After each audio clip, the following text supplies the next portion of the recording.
According to recent studies, 90% of people never achieve their goals. 78% of millionaires lose their wealth within generations.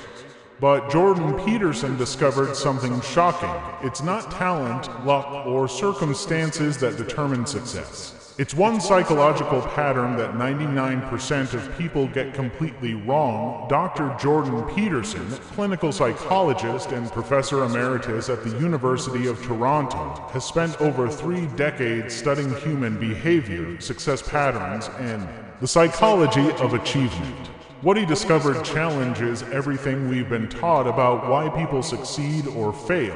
You see, most people believe that success comes from working harder, getting lucky, or having the right connections. The self-help industry tells us to think positive, visualize our dreams, and believe in ourselves.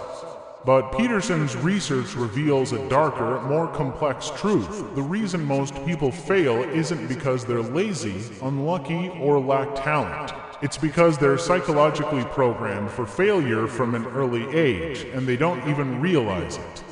They make unconscious choices every single day that guarantee their own defeat. Today, I'm going to share with you Peterson's most controversial findings about human failure. This isn't motivational speaking. This is hard science backed by decades of clinical research and psychological studies. But I warn you, what you're about to learn might disturb you because it means taking responsibility for patterns you never knew existed. Are you ready to face the shocking truth about why you might be sabotaging your own success? The failure epidemic, the numbers don't lie. Let's start with the brutal statistics that Peterson analyzed to understand the scope of human failure in modern society.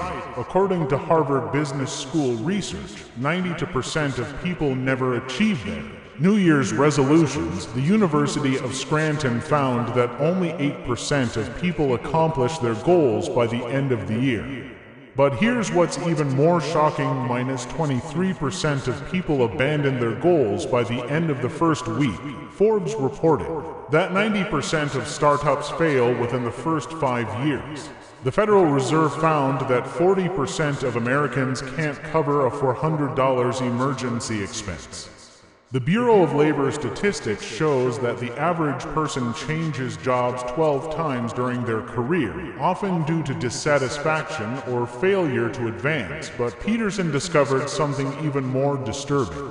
These aren't just statistics about external failure, they're symptoms of internal psychological patterns that guarantee defeat. He found that successful people and unsuccessful people don't differ significantly in intelligence, education, or even opportunities. The difference lies in what he calls psychological architecture, the unconscious mental frameworks that determine how we perceive ourselves, make decisions, and respond to challenges. Most people are walking around with psychological software that's programmed for failure, and they don't even know it.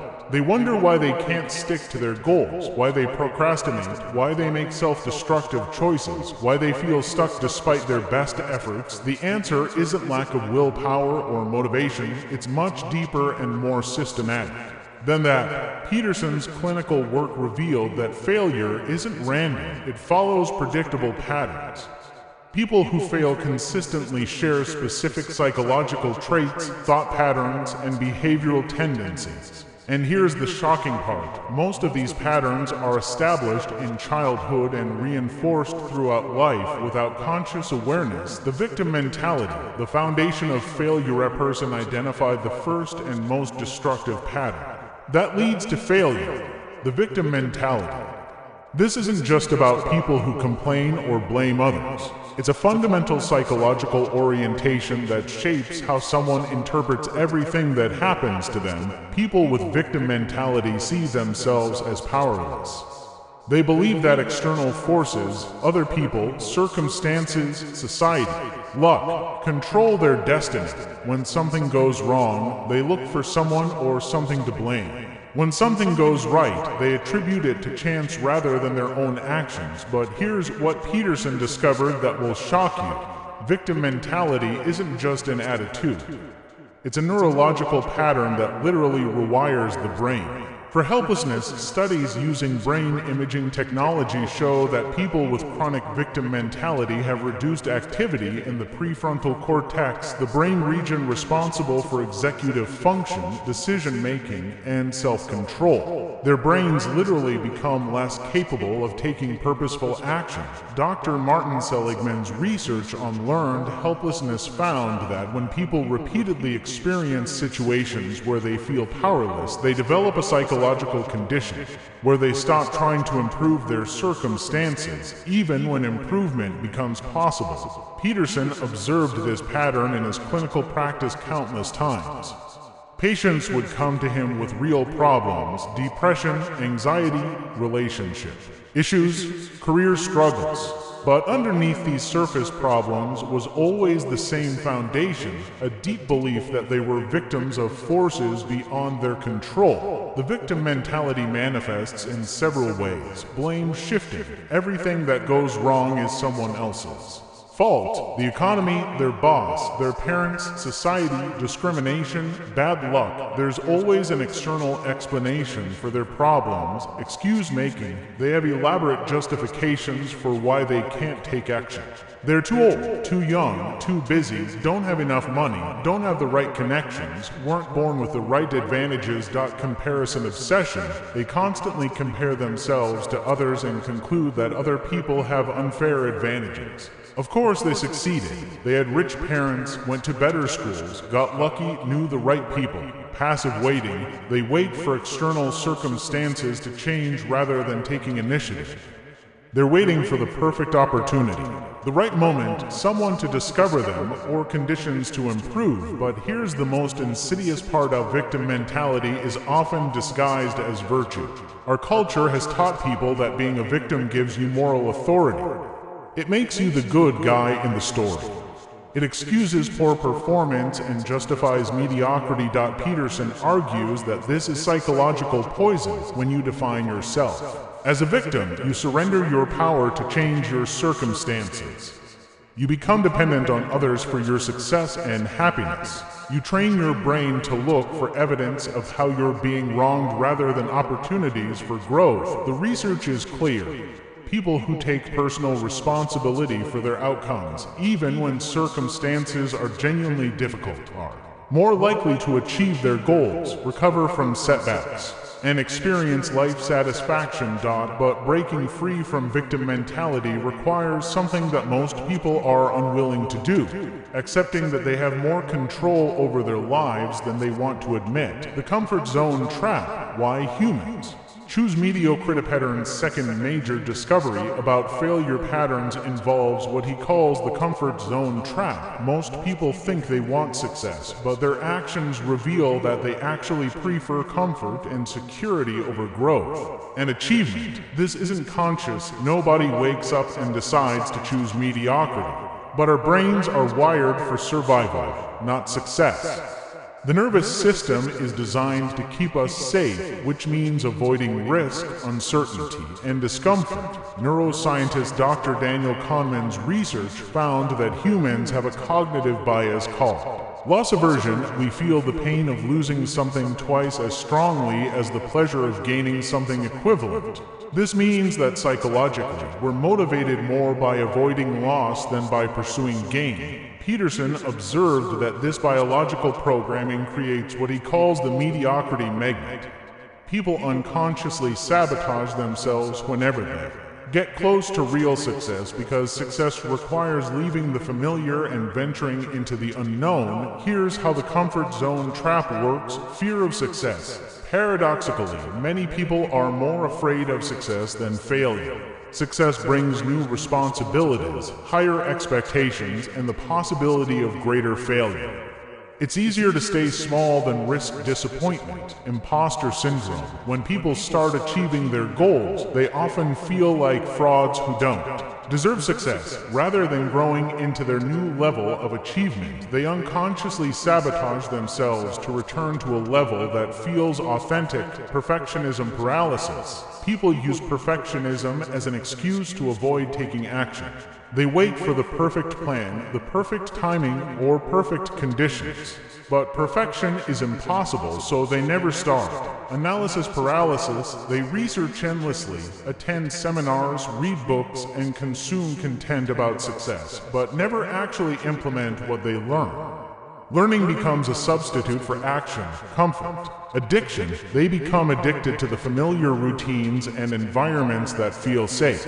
Even when these routines are destructive or limiting, they prefer the known suffering to unknown possibilities. Peterson's clinical experience revealed that the comfort zone isn't actually comfortable, it's just familiar. People who stay in there.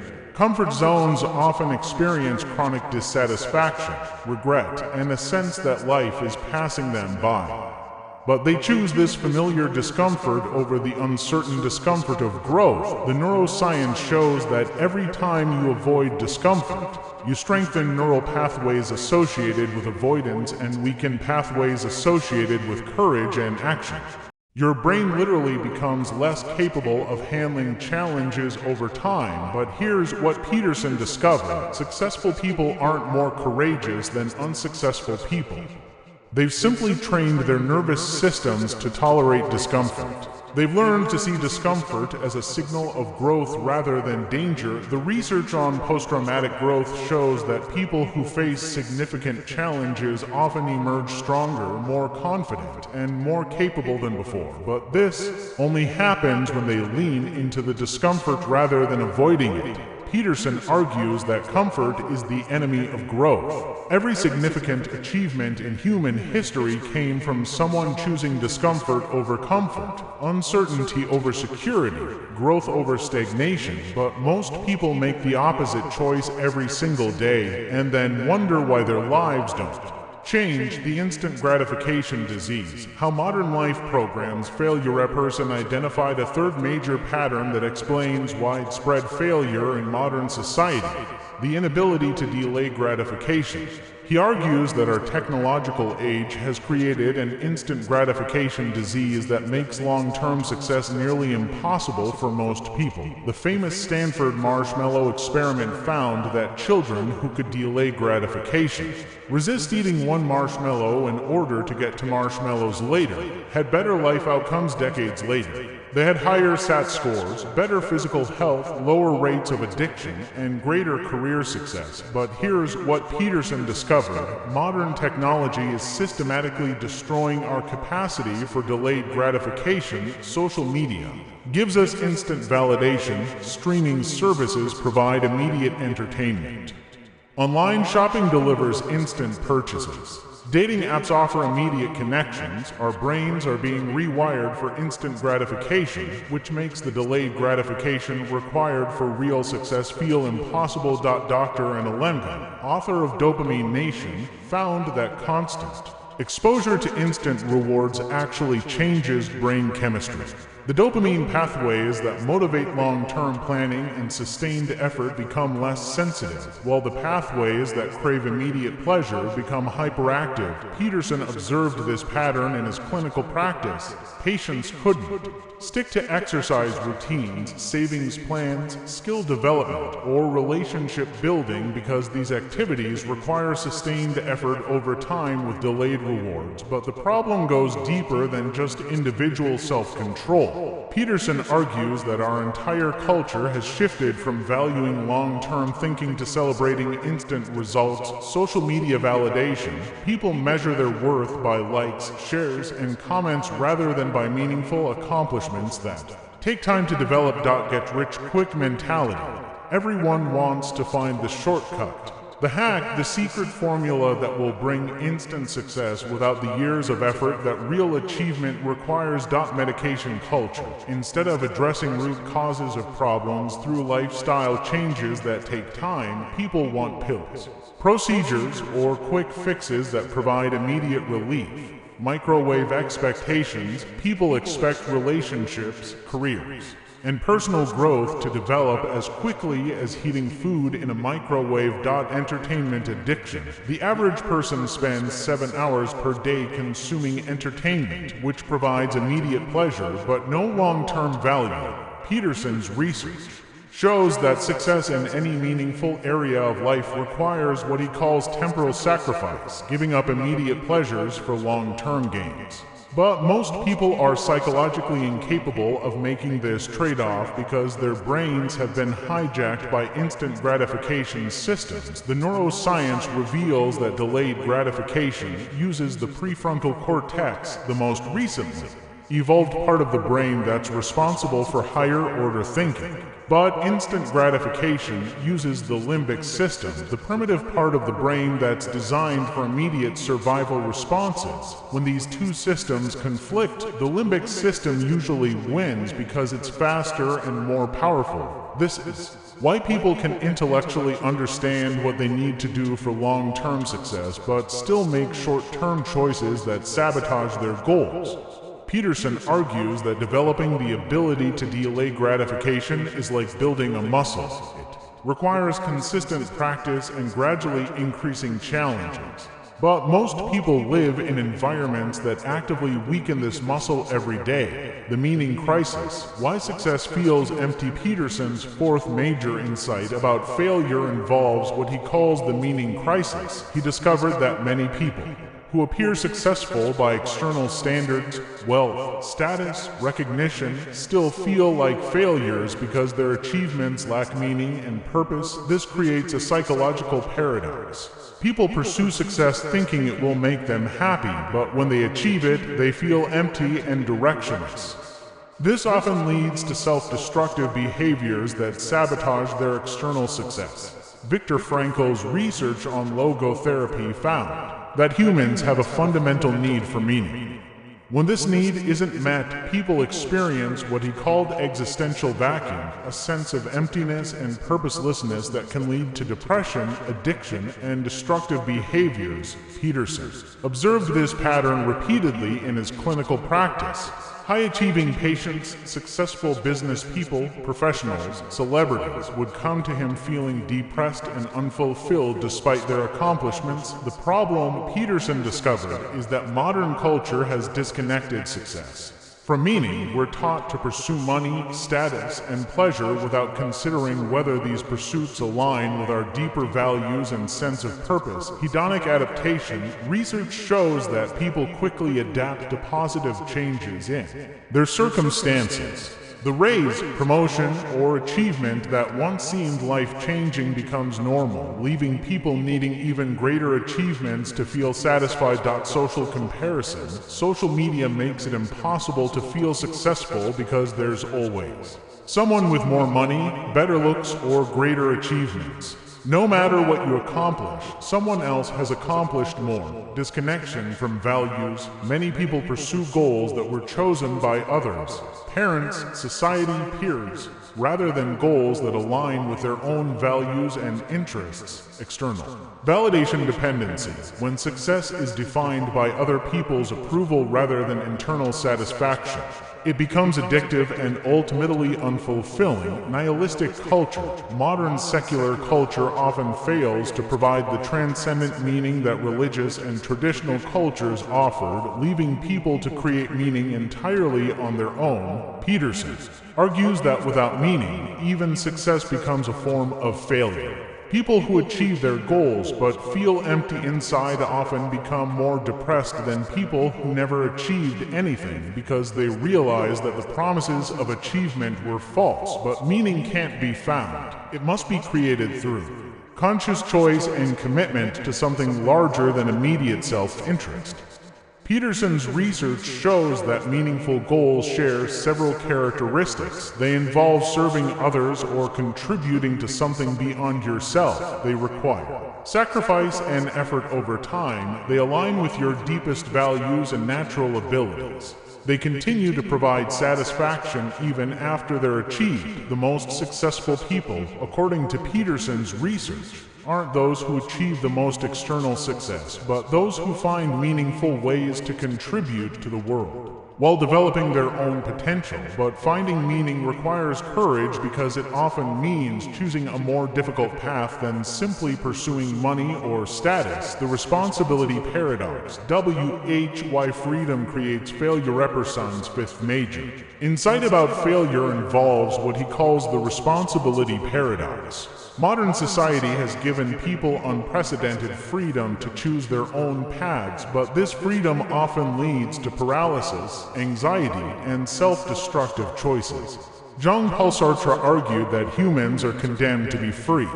We have no choice but to choose, and this creates existential anxiety. Peterson's research shows that many people are psychologically unprepared for the level of freedom and responsibility that modern life demands. In traditional societies, people's roles, goals, and values were largely determined by their family, community, and culture. This provided structure and meaning, even if it limited individual choice. Modern society has removed these external structures, leaving people to create their own meaning and direction, but most people lack the psychological tools to handle this level of responsibility effectively. They become overwhelmed by choices, paralyzed by possibilities, and prone to making decisions based on impulse rather than wisdom. Choice overload. Psychologist Barry Schwartz found that too many choices can lead to decision paralysis, regret, and decreased satisfaction with decisions that are made.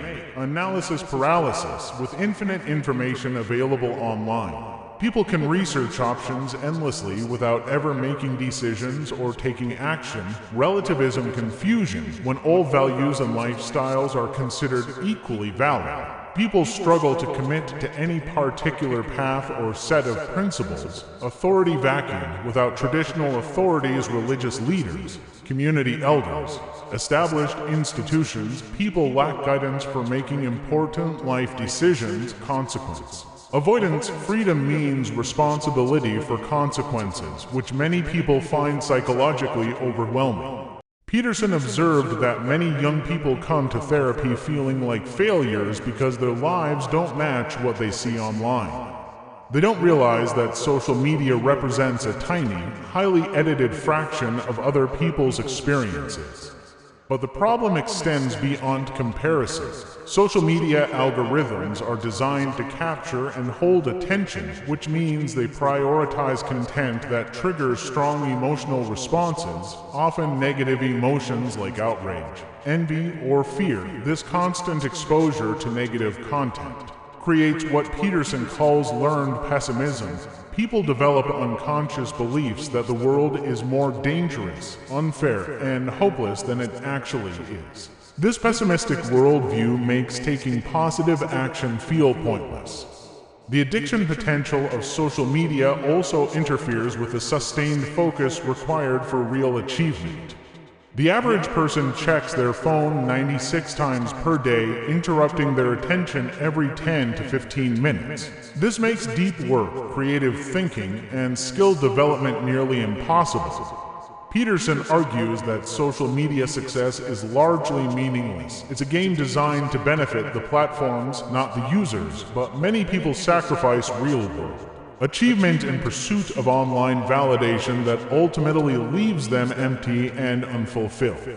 The Perfectionism Prison. How high standards create low results. Peterson discovered that many high achievers sabotage themselves through what he calls Perfectionism Prison, the belief that anything less than perfect performance is failure. Perfectionism seems like it should lead to better results, but research shows the opposite.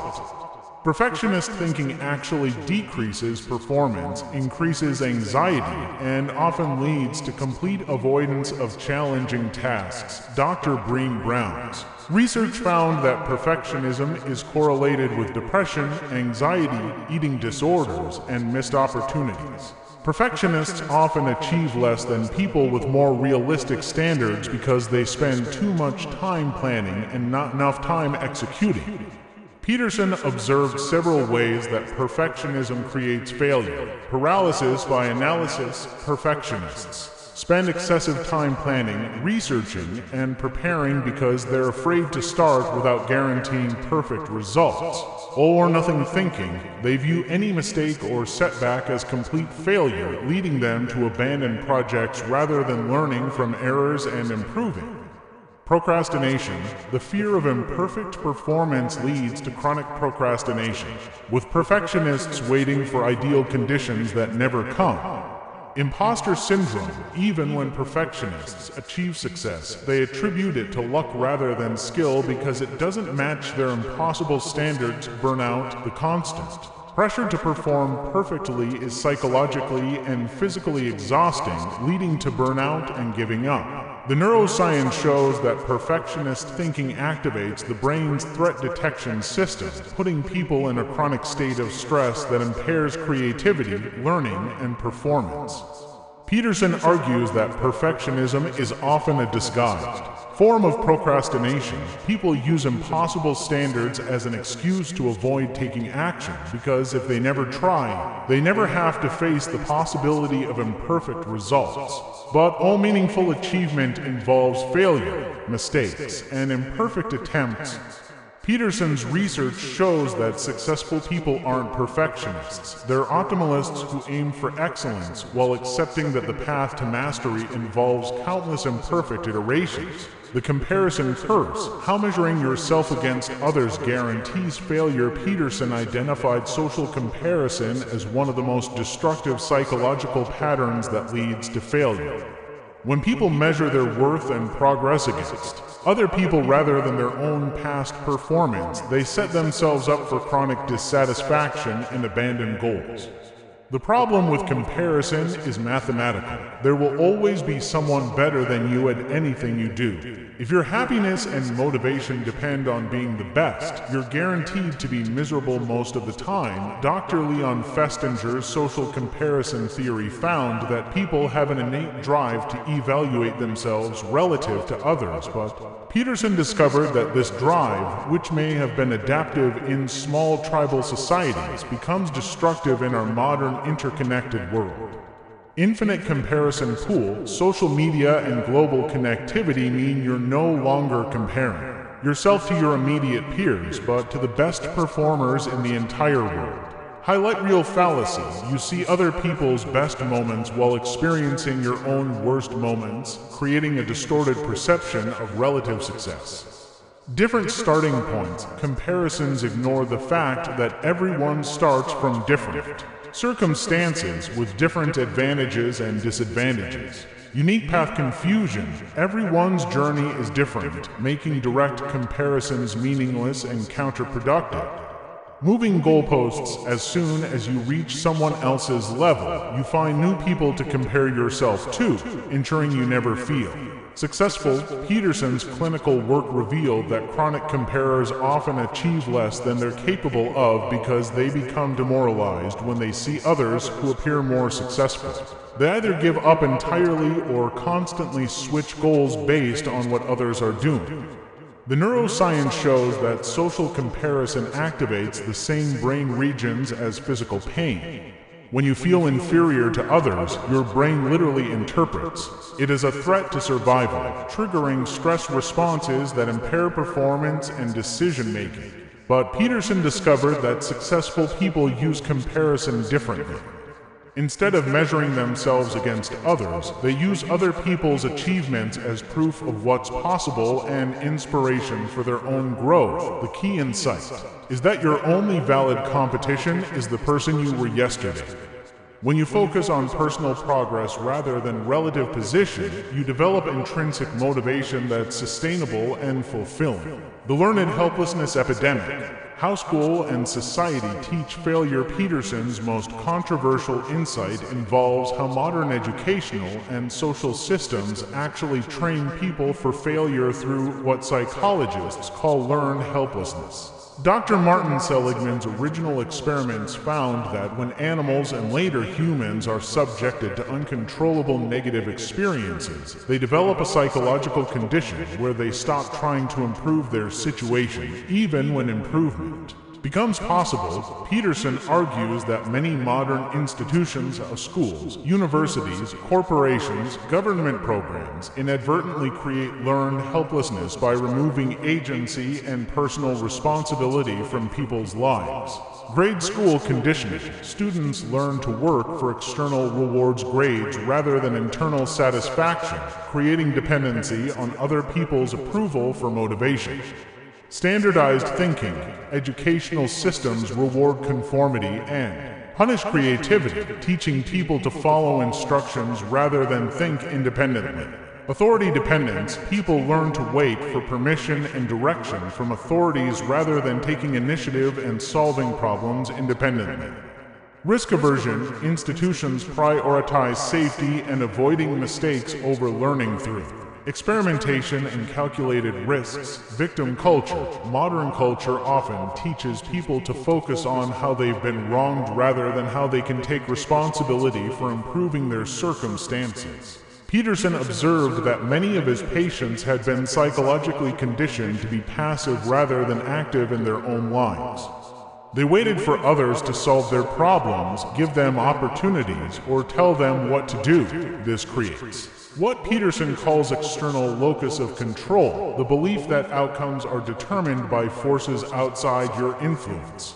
Research consistently shows that people with external locus of control are more likely to experience depression, anxiety, and failure to achieve their goals. But the most insidious aspect of learned helplessness is that it's often disguised as care and protection. Schools don't allow children to fail and learn from consequences. Parents solve problems for their children instead of teaching them to solve problems themselves. Social programs provide assistance without requiring recipients to develop self-sufficiency. Peterson argues that this helping actually handicaps people by preventing them from developing the psychological skills and confidence that come from overcoming challenges independently. The solution isn't to eliminate all support systems, but to design them in ways that build rather than undermine personal agency and responsibility. The addiction to suffering, why people unconsciously choose pain. Perhaps Peterson's most disturbing discovery is that many people are psychologically addicted to their own suffering. They unconsciously seek out and maintain painful situations, because suffering has become their identity and source of meaning. This seems counterintuitive. Why would anyone choose to suffer? But Peterson's clinical experience revealed that suffering often serves psychological functions that people are reluctant to give up. Identity security. If you've always been the victim, the struggler, or the unlucky one, success threatens your sense of identity. It's easier to maintain familiar suffering than develop a new sense of self. Attention and sympathy. Suffering often brings attention, care, and sympathy from others. Some people unconsciously maintain problems because it's the only way they know how to connect with people. Excuse for inaction. Suffering provides built-in excuses for not taking risks or pursuing challenging goals.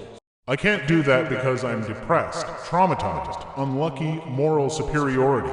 In a culture that valorizes victimhood, suffering can provide a sense of moral authority and righteousness that feels better than ordinary happiness. Fear of responsibility. Success brings responsibility and expectations. It's easier to remain in familiar suffering than face the unknown challenges that come with achievement. Peterson observed that some patients would unconsciously sabotage therapy when they started getting better. They would miss appointments, stop taking medication, or engage in behaviors they knew would recreate their problems. The addiction to suffering is reinforced by what psychologists call secondary gains, the indirect benefits that come from having problems. These gains make it psychologically difficult to fully commit to solutions, but Peterson discovered that people can only escape this pattern by consciously choosing to identify with their potential rather than their problems. This requires developing what he calls existential courage, the willingness to face the uncertainty and responsibility. That comes with growth. The solution, Peterson's framework for breaking failure patterns. After decades of studying human failure, Peterson developed a comprehensive framework for breaking these destructive patterns. His approach isn't about positive thinking or quick fixes, it's about fundamental psychological restructuring. Take radical responsibility. Accept that you have more control over your outcomes than you want to admit. Stop looking for external factors to blame and start looking for internal factors you can change. Embrace meaningful suffering. Choose to suffer for something worthwhile rather than suffering meaninglessly. All growth involves discomfort, but you can choose what you're willing to suffer for. Develop delayed gratification. Practice choosing long-term benefits over short-term pleasures. Start small and gradually build your capacity to tolerate discomfort for future rewards. Create personal meaning. Don't wait for meaning to find you. Actively create it by committing to goals and values that transcend your immediate self-interest. Limit your choices. Stop trying to keep all options open. Make committed choices about what you want to achieve and eliminate distractions that don't serve those goals. Compare yourself to yesterday. Measure your progress against your own past performance rather than other people's achievements. Focus on personal growth rather than relative position. Build competence gradually. Start with small challenges you can handle and gradually increase difficulty. Success builds on success, but you must start where you are, not where you want to be. Surround yourself with growth-oriented people. Choose relationships with people who challenge you to become better, rather than enabling your worst tendencies. Peterson emphasizes that breaking failure patterns requires what he calls conscious suffering, deliberately choosing difficult paths that lead to growth rather than easy paths that lead to stagnation. This isn't about being harsh with yourself. It's about being honest about what real change requires and being willing to pay that price. The research shows that people who implement Peterson's framework experience not just external success, but internal satisfaction and resilience that allows them to handle whatever challenges life presents. But implementing this framework requires courage because it means giving up the familiar patterns that have defined your life, even when those patterns are painful. Conclusion: the choice that determines everything. As we conclude, remember that knowledge without action is worthless. You now understand the psychological patterns that lead to failure and the framework for breaking them. But understanding isn't enough. Transformation requires implementation. Peterson's research shows that most people will read this information, feel inspired temporarily, and then return to their old patterns. They'll make excuses about why they can't change, blame external circumstances for their limitations, and wonder why their lives stay the same. But you have a choice. You can be like most people, or you can be different. You can choose growth over comfort, responsibility over victimhood, meaning over pleasure. The failure patterns we've discussed aren't destined. They're choices made. Unconsciously, when you bring them into conscious awareness, you gain the power to choose differently. Peterson discovered that successful people aren't fundamentally different from unsuccessful people. They've simply learned to recognize and interrupt the psychological patterns that lead to failure. The question isn't whether you're capable of success. The research shows that most people have far more potential than they realize. The question is whether you're willing to face the uncomfortable truths about your current patterns and make the difficult changes required for growth. Your future self is watching. The choices you make today will determine whether you look back with pride or regret. Will you choose the familiar path of comfortable failure or the uncertain path of meaningful growth? The truth is shocking, but it's also liberating. Once you understand why people fail, you gain the power to succeed. The only question is, what will you choose?